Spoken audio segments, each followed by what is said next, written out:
ഓസ്ട്രേലിയയിൽ student visa എടുത്ത് ഇവിടെ പഠിക്കാനോ മൈഗ്രേറ്റ് ചെയ്തു വന്ന് ഇവിടെ സ്ഥിരമായി താമസിക്കാനോ മറ്റു വിസകളിൽ വന്ന് ഇവിടെ താൽക്കാലികമായോ ദീർഘകാലത്തേക്കോ ജോലി ചെയ്യാനോ വേണ്ടിയൊക്കെ വരുന്നവർ ഇവിടെ ആദ്യമായി വരുമ്പോൾ ചെയ്യേണ്ട 10 കാര്യങ്ങളാണ് ഇന്നത്തെ വീഡിയോയിലൂടെ ഞാൻ നിങ്ങൾക്ക് പറഞ്ഞു തരാൻ പോകുന്നത്.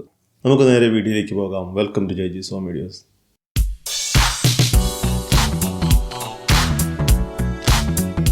നമ്പർ 1, അക്കോമഡേഷൻ, അതായത് താമസം.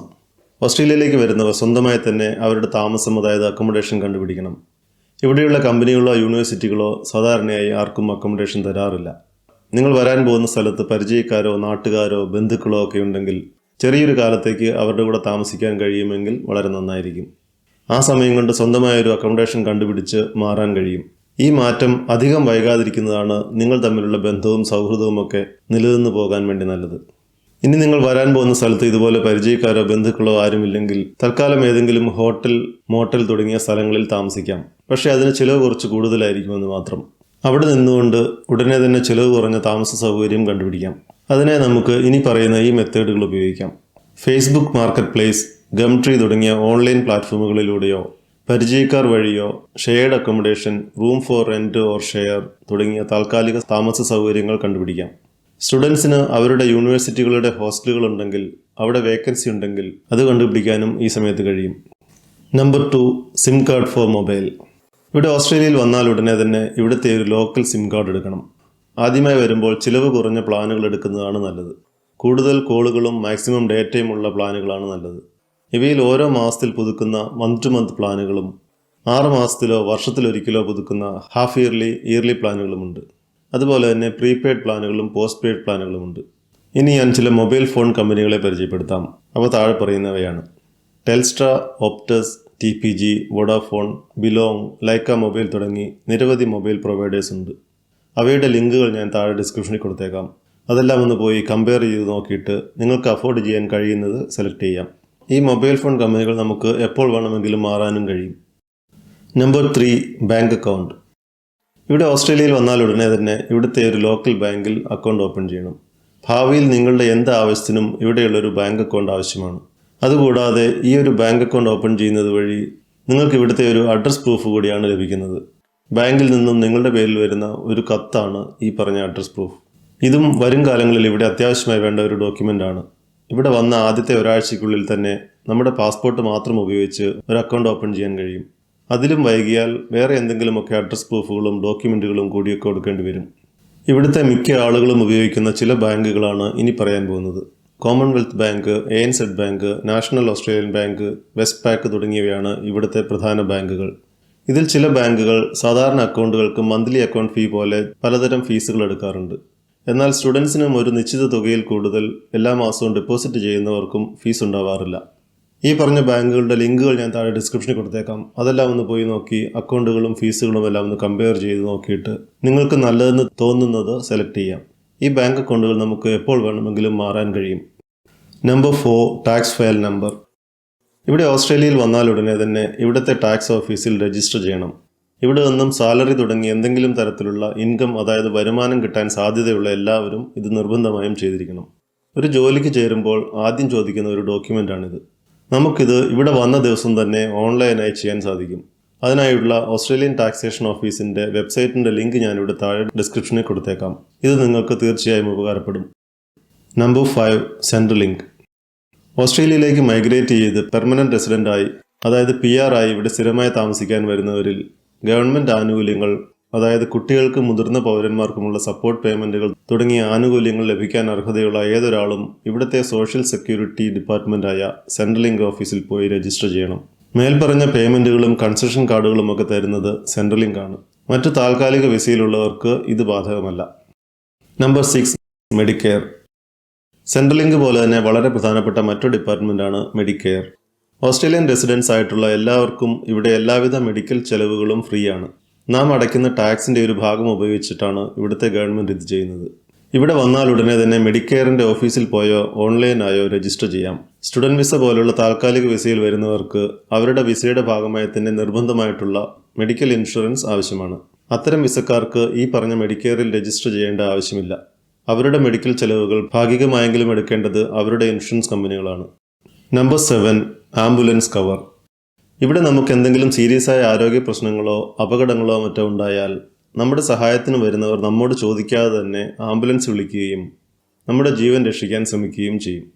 ഈ ആംബുലൻസിൽ കയറുന്നത് വലിയ ചിലവുള്ള ഒരു പ്രക്രിയയാണ്. ആയിരക്കണക്കിന് ഡോളറുകളുടെ ഒരു ബില്ലായിരിക്കും നമ്മളെ കാത്തിരിക്കുന്നത്. ഇത് ഒഴിവാക്കണമെങ്കിൽ നാം ഇവിടെ ആംബുലൻസ് കവർ എടുക്കണം. ഒരു വർഷത്തെ മെമ്പർഷിപ്പിന് ഒരു ഫാമിലിക്ക് $100 ഫീസ്. ഇത് മെഡിക്കെയറിൽ കവർ ചെയ്യില്ല. താൽക്കാലിക വിസയിൽ വരുന്നവരുടെ ഇൻഷുറൻസിൽ ഈ ആംബുലൻസ് കവർ ഉണ്ടെന്ന് ഉറപ്പുവരുത്തണം. അല്ലെങ്കിൽ അവരും ഇവിടെയുള്ള ആംബുലൻസ് മെമ്പർഷിപ്പ് എടുക്കുന്നതാണ് ബുദ്ധി. എപ്പോഴാണ് പണി വരികയെന്ന് അറിയില്ലല്ലോ. Number 8, transport cards. ഓസ്ട്രേലിയയിലെ മിക്ക സിറ്റികളിലും താമസിക്കുന്നവർക്ക് പബ്ലിക് ട്രാൻസ്പോർട്ടിൽ യാത്ര ചെയ്യണമെങ്കിൽ പേപ്പർ ടിക്കറ്റിന് പകരമായിട്ടുള്ള ഇലക്ട്രോണിക് കാർഡുകളാണ് ഉപയോഗിക്കേണ്ടത്. ഓരോ സ്റ്റേറ്റിലും ഇത് വ്യത്യസ്തമാണ്. ഇവിടെ വിക്ടോറിയയിലെ മെൽബണിൽ മൈക്കി കാർഡ്, സൗത്ത് ഓസ്ട്രേലിയയിലെ അഡിലേഡിൽ മെട്രോ കാർഡ്, വെസ്റ്റേൺ ഓസ്ട്രേലിയയിലെ പെർത്തിൽ സ്മാർട്ട് റൈഡർ, ന്യൂ സൗത്ത് വെയിൽസിലെ സിഡ്നിയിൽ ഓപ്പൽ കാർഡ്, ക്വീൻസ്ലാൻഡിലെ ബ്രിസ്ബെയിനിൽ ഗോ കാർഡ്, നോർത്തേൺ ടെറിട്ടറിയിലെ ഡാർവിനിൽ ടാപ്പ് ആൻഡ് റൈഡ് കാർഡ്, തലസ്ഥാന നഗരമായ ക്യാൻബറയിൽ മൈവേ കാർഡ്, ഒരു ഐലൻഡ് സ്റ്റേറ്റായ ടാസ്മാനിയയിലെ സിറ്റികളിൽ ഗ്രീൻ കാർഡ്. ഇങ്ങനെയാണ് ഇവിടുത്തെ ഇലക്ട്രോണിക് ടിക്കറ്റുകൾ. അവയുടെ ലിങ്കുകൾ ഞാൻ താഴെ കൊടുത്തിട്ടുണ്ട്, ഒന്ന് പോയി നോക്കിക്കോളൂ. Number 9, driving licence. ഓസ്ട്രേലിയയിൽ പഠിക്കാനോ താൽക്കാലികമായോ നീണ്ട കാലത്തേക്കോ ജോലി ചെയ്യാനോ സ്ഥിരമായി താമസിക്കാനോ ഇവിടെ വരുന്നവർ 6 മാസത്തിനുള്ളിൽ തന്നെ ഇവിടുത്തെ ഡ്രൈവിംഗ് ലൈസൻസ് എടുത്തിരിക്കണം. ആദ്യത്തെ 6 മാസം അവരുടെ രാജ്യത്തെ ലൈസൻസ് ഉപയോഗിച്ച് ഇവിടെ ഡ്രൈവ് ചെയ്യാം. ഇവിടുത്തെ ഡ്രൈവിംഗ് ടെസ്റ്റ് പാസ്സാവുന്നത് നാം ചിന്തിക്കുന്നത് പോലെ അത്ര എളുപ്പമല്ല. നമ്മുടെ നാട്ടിൽ റോഡ് നിയമങ്ങൾ അറിയില്ലെങ്കിലും നമുക്ക് ലൈസൻസ് കിട്ടും, വണ്ടി ഓടിക്കുകയും ചെയ്യാം. എന്നാൽ ഇവിടെ റോഡ് നിയമങ്ങൾ കൃത്യമായി അറിഞ്ഞിരിക്കുകയും അവയെല്ലാം പാലിക്കുകയും ചെയ്യണം.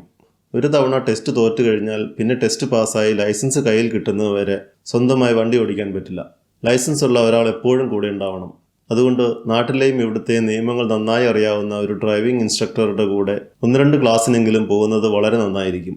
ഇവിടെ മെൽബണിലുള്ളവർക്ക് ഇവിടെയുള്ള കേരള ഡ്രൈവിംഗ് സ്കൂളിലെ ഷിബുവിനെ ഞാൻ തീർച്ചയായും റെക്കമെൻഡ് ചെയ്യും.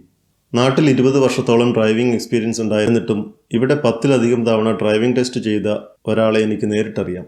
90% ആളുകളും ആദ്യത്തെ അറ്റംപ്റ്റിൽ തന്നെ പാസ്സാകാറുണ്ട് കേട്ടോ. ഇവിടെ വിക്ടോറിയയിൽ വിക്രോഡ്സ് എന്നാണ് ഡ്രൈവിംഗ് ലൈസൻസുകളും കാർ രജിസ്ട്രേഷനും എല്ലാം ചെയ്യുന്ന ഗവൺമെൻറ് ഓഫീസിൻ്റെ പേര്.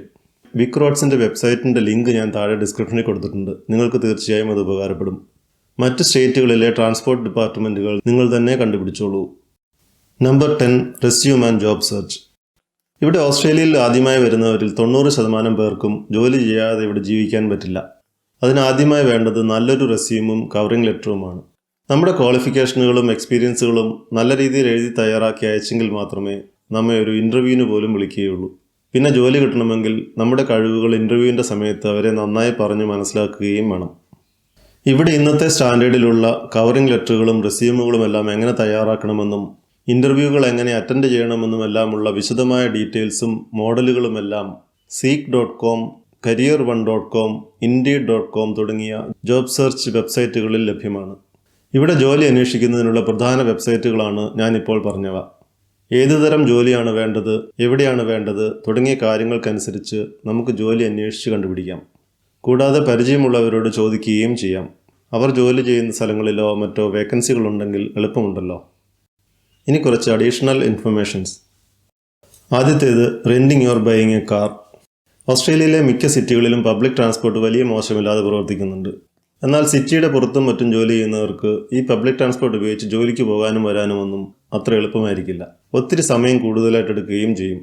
അതുകൊണ്ട് ഇവിടെ ജീവിക്കുന്നവരിൽ ഒട്ടുമിക്ക ആളുകളും സ്വന്തമായി തന്നെ കാറുകൾ വാങ്ങാൻ നിർബന്ധിതരാകുന്നു. ആദ്യകാലത്ത് വാടകയ്ക്ക് എടുക്കുകയോ ചെറിയ ബജറ്റിലുള്ള കാറുകൾ വാങ്ങുകയോ ഒക്കെ ചെയ്യാം. അതിനായി നിങ്ങൾ താമസിക്കുന്ന സ്ഥലത്തെ കാർ റെൻ്റൽ സെൻ്ററുകളുമായി ബന്ധപ്പെടുക. അതുപോലെ ഉപയോഗിച്ച കാറുകൾ ഗംട്രീ, മാർക്കറ്റ് പ്ലേസ് തുടങ്ങിയ ഓൺലൈൻ പ്ലാറ്റ്ഫോമുകൾ വഴിയോ carsales.com തുടങ്ങിയ വെബ്സൈറ്റുകൾ ഉപയോഗിച്ചോ പരിചയക്കാർ വഴിയോ അന്വേഷിച്ച് വാങ്ങാൻ കഴിയും. രണ്ടാമത്തേത്, റെൻറ്റിങ് ഓർ ബൈയിങ് എ ഹൗസ്. മേൽപ്പറഞ്ഞ കാര്യങ്ങളെല്ലാം റെഡിയാകുമ്പോഴേക്കും നിങ്ങൾക്ക് സ്വന്തമായ ഒരു വീട് വാടകയ്ക്ക് എടുക്കുകയോ വാങ്ങാനാവുമെങ്കിൽ വാങ്ങുകയോ ഒക്കെ ചെയ്യാം. അതിനായി സാധാരണയായി ഇവിടെ എല്ലാവരും ഉപയോഗിക്കുന്ന 2 വെബ്സൈറ്റുകളാണ് domain.comഉം realestate.comഉം. അവയുടെ ലിങ്കുകളും ഞാൻ താഴെ ഡിസ്ക്രിപ്ഷനിൽ കൊടുത്തിട്ടുണ്ട്. ഒന്ന് പോയി നോക്കി വെച്ചോളൂ, തീർച്ചയായും ഉപകാരപ്പെടും. ഞാൻ ആദ്യമായി ഓസ്ട്രേലിയയിൽ വന്നതിനെപ്പറ്റിയും ഇന്ന് ചെയ്യുന്ന ജോലിയെപ്പറ്റിയും എല്ലാമുള്ള ചില വീഡിയോകൾ ഞാൻ ഈ ചാനലിൽ മുമ്പ് അപ്ലോഡ് ചെയ്തിട്ടുണ്ട്. ഈ കാണുന്ന കാർഡുകളിൽ ക്ലിക്ക് ചെയ്ത് നിങ്ങൾക്ക് ആ വീഡിയോകൾ കാണാവുന്നതാണ്. ഇതുപോലെ മറ്റൊരു വീഡിയോയുമായിട്ട് നമുക്ക് വീണ്ടും കാണാം. അതുവരെ എല്ലാവർക്കും ബൈ ബൈ. നിങ്ങൾ ആദ്യമായിട്ടാണ് ഈ ചാനൽ കാണുന്നതെങ്കിൽ ഇതുപോലെയുള്ള വീഡിയോകൾ തുടർന്നും കാണുവാൻ വേണ്ടി ഈ ചാനൽ സബ്സ്ക്രൈബ് ചെയ്യുക. അതുപോലെ തന്നെ എൻ്റെ പുതിയ വീഡിയോകളെ പറ്റിയുള്ള നോട്ടിഫിക്കേഷൻ ലഭിക്കാനായിട്ട് താഴെ കൊടുത്തിരിക്കുന്ന ബെല്ലൈക്കൺ കൂടി ഒന്ന് എനേബിൾ ചെയ്തേക്കുക.